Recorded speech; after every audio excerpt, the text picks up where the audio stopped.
Perfect. Okay, so welcome everybody, and thanks to Kim Carmen for joining us tonight. Kim's been a longtime friend and former neighbor of mine, and I'll let her speak to her career and accolades, which we promoted a little bit already. But welcome, Kim, and thanks for joining us. Thanks for having me. So just to get us started here, can you just give us a basic rundown about your current profession that you're engaged in right now? Sure. Well, I'm a graphic designer, and I started out actually in fine arts because I didn't know I wanted to be a graphic designer right away. And so that kind of talks to sort of why we're here tonight and looking at careers. Sometimes you'll start out in one thing and you'll wind up doing something else, which is perfectly all right. So yeah, so I ended up, or I started out actually going to art school. Then I went to Emily Carr University, where I majored in graphic design. And after that, I was placed in a work study program. And so that's a pretty common thing in many industries, which is really great because you wind up getting some hands-on experience and you get to test the waters and see if you like it. So they say, if you're passionate about something, it's not really like work at all. So for me, I was lucky that wound up being the case. So yeah, so after that, I worked for probably about 18 years working for a publishing company, actually, and I was an art director. And I had an opportunity to start my own freelance business. So that's what I'm doing now. And I'm actually from the Okanagan, from West Bank. So we sort of had the opportunity to kind of get partially back to the Okanagan, only an hour away, just sort of get out of the hustle and the bustle of the big city. And I'm used to working remotely anyway, so it didn't really matter where I was, luckily. So, and that brings me pretty well to today. Yeah, awesome. So just for myself, and I know for those of us here tonight, and then the ones that will watch this later, could you just take us into some of the details? What does a graphic designer really do? Yeah, well, just to break it down into the basics, it's actually quite a wide variety. It really depends kind of what industry you end up being, whether it's say you're working for an advertising agency, you might be more in the marketing and the branding end of it. You could be working for a publishing company, kind of like where I started out. You could be doing anything from designing ads for companies to page layout and design. And then it goes all the way to the other end of the spectrum where a really popular thing now is web design and gaming design. So that's a really big thing. There's a huge corporation in Burnaby called Electronic Arts, and they design graphics for gaming, which is really huge. So if you're an up-and-comer gamer, you might be interested in something along those lines. But I started out designing ads, and then I went into publication design. But I also now I've diversified, so I do logo design, brochures, posters, signage, and I have some examples I can show you a little later on. I tried to pull some examples of local things here in Merritt, like the logo for the radio station and some packaging for people and companies. So I can show you a whole range of different logos and anything from logos to pamphlets to posters to packaging. Okay, Cool. awesome. Yeah, we'll look forward to seeing that. Yeah. Can you give us a few examples of what a day or week on the job would look like for you? Sure. Well, again, it depends kind of what field you're going to go into or what aspect of graphic design. So I kind of broke it down into different examples. Say you were working for an advertising agency, it might look different than if you were working for a publication. So like say you worked as a designer at the Merritt Herald, for example, it's a weekly newspaper. So you're on a weekly, you'd have certain tasks spread out over a week. And then they'd have like a deadline day. So everything works up to the deadline day and then you sort of start all over again. If you worked for a daily newspaper, for example, it would be daily tasks. If it was a magazine, like a monthly magazine, there's things that happen over the course of a month. When you're a freelance designer, you'll be given a deadline. So say somebody has a launch of a product, or they have a trade show they need to attend to, and they need their signage by a certain date. So you'll usually have timelines that way. If you're working for a company, you wouldn't have to worry about the administrative aspect of it. But if you have your own company, like I do, there's also the administrative part. So there's your invoicing and your billing and your banking. So you have to kind of think about those things as well. Yeah, for sure. What do you like the most, and what do you like the least about your current job? Well, currently, just backing up a little bit from when I first started out, it was just really great to be able to do something creative. And I do other things that are creative too, like I paint and I draw and I do photography. But to be able to go to work and also be creative was really nice. And I worked at a larger firm where there was other people, quite a few other people that were like-minded. So I could, and they had been there for many years. So I was able to really learn hands-on from them, from some of the best people in the industry. So that was nice. There were some pretty good perks. It was a large company, so they had matching dollars for RSPs that they put away. Of course, there was medical and dental. So those are all things to take into consideration. What kind of benefits are you going to get? So those were nice. They also owned a private suite at BC Place. So if there was any leftover tickets, they'd hand them out to the staff. Nice. So that was kind of nice.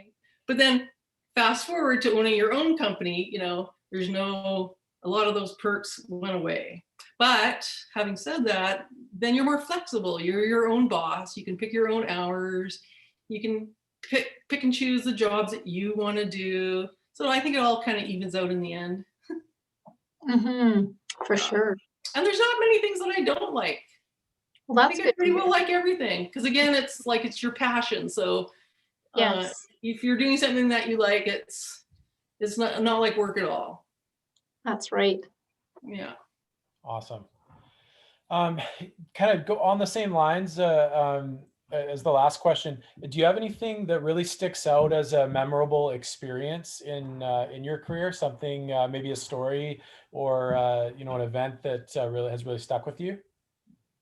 Well, I guess it kind of overlaps with the last question. Like some of those perks that I had when I worked for the publishing company, when they'd come down and they'd go, well, we have 10 tickets to the Canucks game, and our advertisers aren't able to make it. So does anybody want the tickets? We felt pretty lucky about things like that. Or when the Molson Indy would come to town and they'd have tickets for the staff, and they'd have things like golf tournaments, and you'd have to travel. Well, it was just over to Victoria, we'd go on the Harbor airplane over to do a photo shoot or something. Those are all pretty memorable.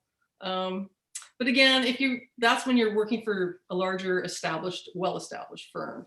If you have your own company, I think the perks would be, or memorable things would be, it's a really nice day. I just want to go for a hike. You take the day off and you go for a hike. So that's pretty nice. But then you end up, you work all night. Just in terms of your bio, Kim, I was looking at it and it sounded like you'd been involved in some pretty exciting projects work-wise too. Are any of those really memorable in your mind? Well, when I worked for the magazine, we did have some pretty fun photo shoots that we went to, like for the Molson Indy. I met a lot of hockey players, people in broadcasting. Like we usually do photo shoots of local celebrities and stuff like that. I don't know if any of you are old enough to remember the Bionic Woman. Yeah, yeah, we had a photo shoot with her. That was kind of fun. Cool. And, radio personalities, and so that was interesting. Just a bit, I guess, a bit off topic here, but something that came up for me. Could you tell me, like, as someone, a graphic designer, what would your role be in something like a photo shoot? Well, I'm an art director. I was trained as an art director, so I have to come up with a concept. So say I I work with the editor, and the editor will say, you know, what's the story going to be about? So we have to try and portray visually. That's part of what a graphic designer does, is visually portray what the message is. So whether it's for advertising or for editorial purposes, you kind of come up with a concept. You might do a sketch. You might have printed examples of past projects. And then you sometimes have to pitch the idea to your editor or client, whatever the case may be, and go from there. Awesome. Another question here, and I know you mentioned this a little bit off the bat, but I just was hoping you could expand a bit more on your your pathway.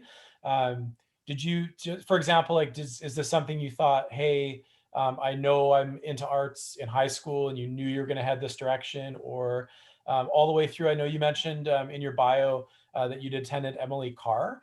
And I know we have a few students that are actually interested in Emily Carr. So if you can speak to that a little bit too, that'd be awesome.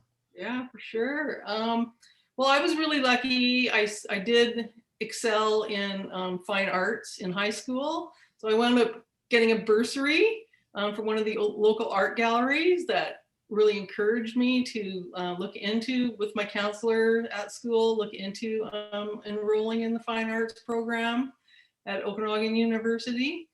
And so it was really good because it was like a 2-year program, and it sort of lays the it's called the foundation program, but it lays the foundation, gives you a little bit of knowledge in each subject.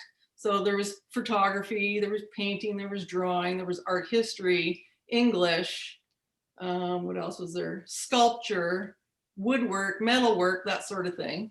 But all in a, like, with an art spin to it. So then after sort of dabbling in each little thing, and we did have graphics as well, I sort of was finding myself more drawn to the graphics part of it. So then I found out later that there was a graphic design program at Emily Carr in Vancouver. So then I enrolled there, and you actually have to work on your portfolio. You have to submit a portfolio. It's like applying for a job in a way to even be accepted into the university. So they'll only accept students that have portfolios that warrant it. So if you're thinking about it, really start to work on your portfolio and be able to show diversity. And I mean, if you're thinking you want to go into sculpture, you know, have a lot of examples of that, or painting, or if it is going to be graphics, then examples of that, and try and get some experience before you go. Yeah. Sounds like good advice. Where do you see your profession headed in the future? Like you mentioned a bit about graphic design for the gaming companies. Is that sort of one of the big areas of growth? Yeah, I think for young designers, not for me personally, because I kind of got into it old school. I mean, I got into it before there were even computers. Yeah. There was the old, we called it paste up, and you had to cut and paste and do things manually. And so I sort of had to learn as it was coming on board, graphics programs. I don't know if we've really touched on that, but that is some of the things that you will need to learn is graphics, like desktop publishing programs, InDesign, Adobe Illustrator, Adobe Photoshop. And so you'll definitely need a background in those skills. But yeah, moving forward, yeah, if I was a little younger, I might, and just getting into the career, I might go a little more electronic, because that's probably where it's heading, or it definitely is heading. Probably 99.9% of the work that I do, I end up not only doing a hard copy of a logo or a poster, but it's always digital as well now, so that people can share on their social media, or even just sending files. In the old days, we used to have to, you know, have it printed at a printer, and then it would be shipped off to wherever it was being posted. But now everything's just emailed. Yeah, and everything's viewed digitally as well. Yes, so. For sure. just trying to figure out which question would be a good lead in from this. Can you maybe tell us a little bit about some of the other professions or other jobs that you work closely with as a graphic designer? I work super closely with printers. I had, up until quite recently with printers. And I actually always had a summer job at a printer, at a print shop, because designers, you have to know the printing process so that you could design in such a way that your job can actually be printed. It's like if you compared it to, say you want to build a house, it has to be logistically, you have to be able to build it. So you have to be able to come up with a blueprint on how to build the house. Yeah. And design is much the same. So it was really great having jobs at printers, because I learned a lot of the stuff that happens behind the scenes at printers. So yeah, I work with printers, but not as much anymore, because like I was saying, things are digital now. So, but there's always the case where you still need super high res images, because people still need to have signage, it seems, and signs are huge for the most part. So you need to know the difference between like a super high res original photo or a graphic that's being drawn in Illustrator, as opposed to things that are digital, where normally you want them low resolution, you want them in 72 DPI, something that's going to load up real quick onto your social media. You don't want a huge file. So you sort of have to have that knowledge of both. Yeah, that's a good point. I wouldn't have thought about the like loading an image on a website. They just load really fast for me all the time, but I've never actually thought like, oh, somebody put thought into that image being being small in size and being able to load so fast. Yeah. For my convenience, basically. So right. Nice to know you're out there looking out for us, Kim. And we kind of touched on this, just you did a little bit, but I'm hoping we can circle back to it. For someone that's maybe in, high school right now, maybe not even in grade 12, but say kind of, thinking about their future, what was some of the skills that they should be thinking about or starting to develop to ultimately be successful in your profession and some of the other professions you mentioned there? Well, we kind of touched on it, just your computer skills. So definitely InDesign, Photoshop, any desktop publishing program, HTML scripting if you're really interested in website developing or website optimization. You'd really need to get, I guess, brushed up on that background. And I don't know how much of that is available in school right now, if you really need to do it on your own. I know that they do have computer labs, but I don't know what they're teaching exactly. Yeah, I think it's come a long way for sure with Yeah. my daughter's in grade 5 and she's doing coding. Okay, so Right now. that's So they're definitely on her way. Yeah, I think there's a recognition that and really all of these career nights, everyone we've talked to has really emphasized the need for those digital skills as a way to kind of enter into whatever field it was. So Yeah. any other skills that you think are really important or that kids should be developing? Yeah, well, for graphic designers and art directors, I'd say communications. So being able to really listen to what your client wants and find out, what their vision is. Sometimes if it's a new fledgling business, they might not even know what their vision is yet. They've got an idea for a product or something, but they're not maybe sure what their long-term vision is. So you sort of have to help them along their way, just sort of listen to what their thoughts are and find out what that process is, and then being able to communicate that with them in words, but then translate it into visuals. So communication skills and being able to listen. Awesome. Yeah. Yeah, that seems to be a common one too. Hey, so all those people that are skipping English need to make sure. and I know I'm kind of coming back to some things here, but I know we touched on this too. For someone that's in graphic design, are there other career avenues that you could say take? I know you've obviously done that already with your career, but can you just expand on that a little bit for us too? So you're thinking maybe if you're in graphic design, what else could you use those skills for? Yeah, just almost the same way that you spoke to, you started off and you were working for, a large company, and then there's an opportunity to grow your own business or start your own business Yeah, and move yeah. into that. So yeah, if you don't mind just telling us a little bit more about kind of the different ways in which graphic designers can work, and even some opportunities that might be open for them. Yeah. Well, I guess I would say you could probably go into almost any business in a city or town and be able to lend your talents to them. If it's say it was a real estate agent office.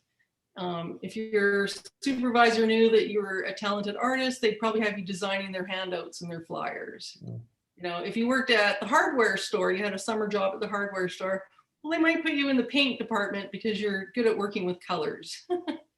So it really, I think as long as you're talented, and you've got good communication skills, it really doesn't matter what industry you're in. If you're working with your supervisor and just let them know that that's what your interests are, in most cases, they'll put your talents to use. Do you have any suggestions for students that would like to explore your field any further? Like if they're sort of thinking maybe graphic design, is there any way they can get some hands-on experience or volunteer work? Really good advice that I was given early on was between school terms, I was told, well, if you got to get a summer job, so you might as well get it in something that is going to gain experience for you. So I always try to get a job, like I was saying, at a printer's shop. And so I learned all kinds of stuff working at the printer shop, everything from bindery, like how to put pads of paper together, to working in the dark room. But I also worked at a chamber of commerce. I worked at the art gallery. Yeah, I think you could work at a lot of different places that have something that is art related that you could probably get some good experience at, or even just intern like at the local print shop, like I was saying, or the newspaper. Most towns have a newspaper. If you could just go in there and ask if you could either intern or do some volunteer time. Usually newspapers are very, very understaffed. So they'd probably love the opportunity of a student coming in and saying, oh, can I design a few ads for you? Or maybe a supplement or a cover or something like that. You're usually, anything that's volunteer, people are usually more than welcoming. Yeah, and there's often a lot of nonprofit organizations that need a hand with things, like maybe help with their website. And if you have a little bit of experience doing website work, they might be willing to let you sort of get around with it a little bit. Another one that comes to mind is like here in Merritt, the Bailey House or the Merritt Tourism. They're always looking for ways to advertise and get the word out about Merritt. So whether it's on social media or, helping with their ads, handing out flyers, the visitor guide that we have here in town. But most towns have something similar. Yeah. And the Chamber of Commerce is really good too, because they have a handle on the business hubs in that town, so they can usually point you in a good direction. Yeah, that all sounds like good advice. Do you have any other advice for young people as they consider their possible career choices? Anything that they should be thinking about? Yeah, I sort of thought, well, whatever your choice is, just be passionate about it. And I know maybe this is a good way to come full circle. And we sort of started out talking about, it's not really a job if you're passionate about it. So really think hard, like, what are you passionate about, whether it's building or art, or maybe it's something legal or medical or could be dental, whatever you're interested in, whatever you're passionate about, it's not going to seem like a job. So just going into it, it will just make everything flow. Whether it's school, your assignments at college or university, you won't mind putting in those extra hours if you know it's doing something that you're passionate about. And just be yourself. Mhm. And I think all too often, I mean, this is kind of historical. People have said, oh, you can't have art as a career, but I kind of feel like that's false, especially in our world today that is so visual. There's so much coming at us. I think there's a lot of opportunity with a fine arts background, especially graphic design. Especially graphics, yeah. You know that saying, starving artist. If you were, you know, a painter, for example, it's kind of like being a musician. You have to get a lot of experience in, and yeah, it's a long road. But you know, you might be able to get under the wing of an established artist and get into their studio. And if you know if that's your passion, that's what you should be doing. There's money to be made in illustration and murals, painting murals for companies and storefronts, illustrations for art directors. We hire illustrators all the time for books, magazines. Yeah. Cool. Photographers too. I mean, you could be working for National Geographic. You never know. You could have your own blog. You work for yourself. Well, that's great. Sounds like a very interesting career you've had. Yeah, absolutely. I was hoping, Kim, if now that we're through most of our questions here, if you wouldn't mind just sharing your screen with us and taking us through some of the things that you're working on. Sure. Awesome. I kind of pulled up sort of an array of things. So, and I tried to choose things that were local so that students here in Merritt can identify with, but really it would be global. Can you see my screen? You got it. Okay, so I just have a whole bunch here up on my screen. This first one here is for a local apiary, and that's where they raise bees and take honey, and they jar the honey. But there's a whole marketing aspect too, where they needed a logo design, they needed business cards. They're on Instagram now, so they needed some icons for their Instagram accounts and Facebook. They're developing a website. They're really involved with farmers markets. So I developed some labels for them. So that's just an example of a front and the back side of the business card.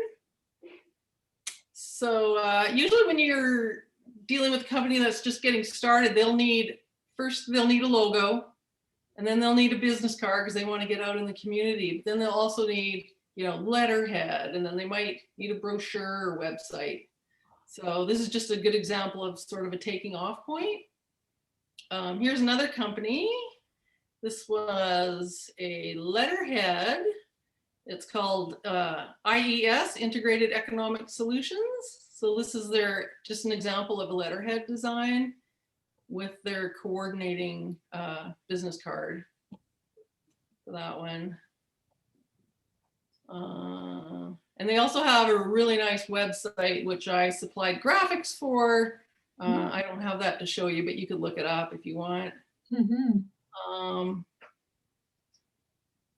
Right now, I'm working with Métis Nation BC. Oh, cool.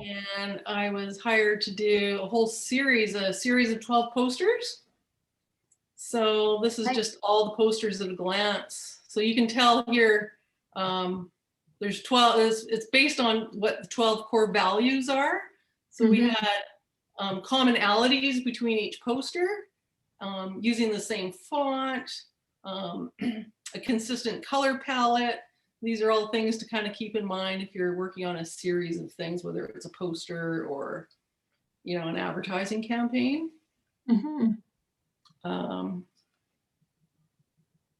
For that same company, this is just a blow up of one of the posters, really big, but this is where working with a painter came in. I'm working with a painter. She's actually from Saskatchewan. She's Métis.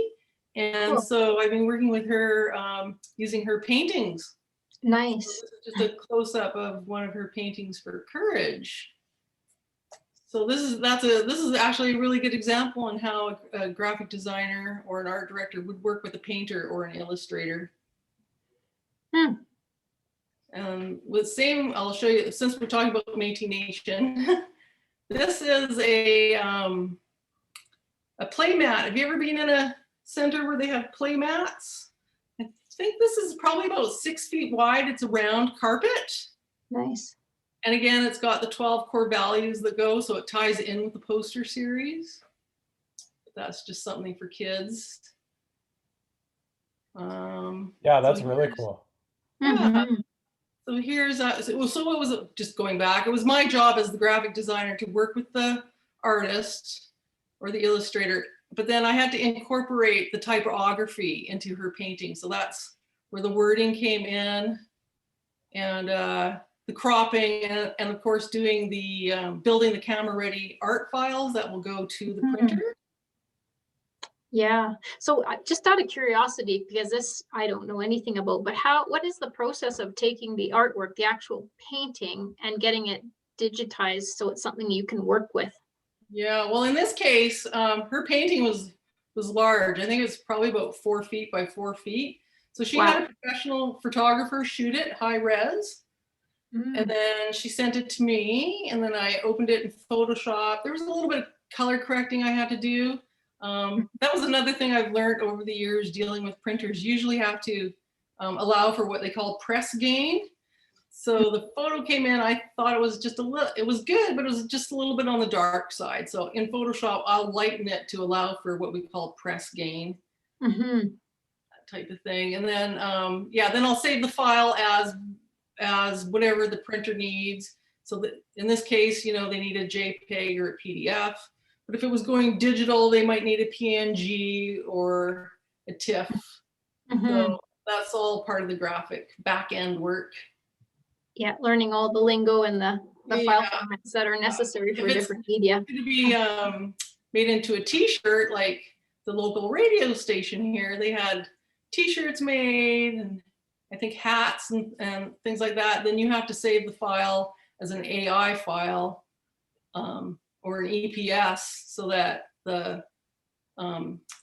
local embroidery company here, it's called Trapper Sports, their software again is different. Oh yeah. And they need a different file format, so they need an AI file format. So yeah, I'll quite often end up just saving the file as probably it could be half a dozen different file formats, depending on what they're going to use it for. So here's another local company, and Dave, one of our old neighbors, Arnica Contracting. I used to work for these guys in the summer, so. Oh, you did. So I've you probably seen have that logo many times. Yeah, on the back of the truck. Yeah, sometimes it was picking me up very early in the morning. Oh, so, yeah, okay. I see that logo and I shiver a little bit, but. Yeah, because it's hard labor. You bet. And then they had me, the same people had me design this. They have another sister company called Brookville Transport. So this was another logo that I did for the same people. Just a little more colorful and very graphic. But that's one thing to kind of take into consideration. Like these two logos, well, actually, these three logos are all really graphic. You know, it depends what the application is. In the case of Brookville, most of the logos are on the sides of company vehicles, so they need to be high visual. Whereas if you compare it to this one, Sunshine Valley Hops, it's a farm out here in Sunshine Valley that grows hops for craft breweries. And so it's a little finer, you know, it's not quite as bold, but it's not really on the side of a truck or something. It doesn't have to be as high visual, because it's usually just on a website or maybe on their letterhead. So that's those. And then here's something completely different. This is packaging design. This was a local company that gets coffee beans and they roast them. And so they were selling their product at a local farmer's market. But they had other outlets too around the province. So this is where you kind of work with the client, and you have to incorporate things like, you know, culture, what is the product? So we had coffee beans in here, color, what's the color scheme, that sort of thing. Mm-hmm. This is another poster that I'm working on right now for the Métis Nation. And it's kind of different because most people think of posters as being rectangular in shape. Mm-hmm. But nowadays with digital, you know, there really is no set format. You can go with any shape you want. So that's just another example of don't feel constrained by shape. Oh, I like that. Is that another painting? It's actually two paintings that I merged because it's just because of the subject matter for creator. I wanted it to be a full circle. Yeah. So we actually merged two paintings. So the eagle on the bottom is a separate painting that we merged with the upper sun. And so that's something that you would do, of course, in consultation with the artist, right? Yeah. Wow. Looks really good. I love it. And then I have one last example to show you, which is publication design. And so I chose one that is also local. This was the annual report for the city of Merritt. Mm-hmm. So that was the cover. So we hired a photographer and we did a photo shoot. You might recognize this as Main Street Merritt. Mm-hmm. And it's all about lighting. You get it sort of just as the sun is starting to go down. So all the lights in the stores come up, and after years of working with photographers, you sort of learn those tricks. I actually designed this logo for the city of Merritt when we were the country music capital. So we sort of have the M kind of look like a music note. Yeah. But then still incorporating the sun, which was always the logo or one of the icons for Merritt. Flourish under the sun was their tagline. So that's the cover of their annual report for City Hall. I think it's a 72-page document, so I won't go through all the pages. But just showing you like building, this is a good example of building templates and just filling in the pages with all their information. So here's the contents page. And they've got all their different departments, you know. Just here's an example of reiterating the sun graphic. Working with photographers to sort of implement photos that are going to draw the viewer in. A consistent banner. Here's another example of a consistent banner, so you kind of know what section you're in. So I won't go through all the pages, but it's just an example of publication design. So, and I think that's about it. I think that's, oh no, I've got one last thing to show you. Signage. And I just chose something that's local here. I did the, nice. You might have seen the banners that are up around town. Yeah, I recognize those. I was doing some quite a bit of work actually for a while with the city of Merritt. So there's two sets of banners. There's the summer set and there's the winter set. So here was the concept for the winter set. And we didn't want it to look too Christmassy because Christmas really is only, you know, over a week or so. We wanted it to be able to last all winter. We wanted to also incorporate the stars because we have, you know, here the walk of stars. So these banners here, which used to be on the bridge, incorporate the stars and country music capital of Canada. So that's just those are examples of fantastic. Yeah, right away I recognized those as soon as they came up. Okay. Now you know who did them. Yeah. I'll stand off with my logo. I just recently redesigned my logo. That's sort of just a texture. And then this pine cone here, because it's called Pine Rock Graphic Art and Design. So I've got a pine cone. I had my business card printed and I actually had what they call a spot varnish put just on the pine cone. So it's sort of shiny. The other thing that comes to mind, Kim, when you're talking about, when we were talking about skill sets that someone that's interested in going into this profession that would stand out to me is you have to have an eye for detail, like not only an eye for color and that kind of thing, but actually an eye for detail to really notice like the little differences that really make have an impact on your visual message that you get from looking at your work. Yep, spot on. And also the use of typography is a big thing. A certain kind of font will give you a different feel, like a block lettering versus a script. Yeah. Or color or Or serif versus sans serif. Right. I know a little bit about that stuff, but I'm not a graphic designer by any stretch. You know, more than most people, serif versus sans serif versus script. Yeah.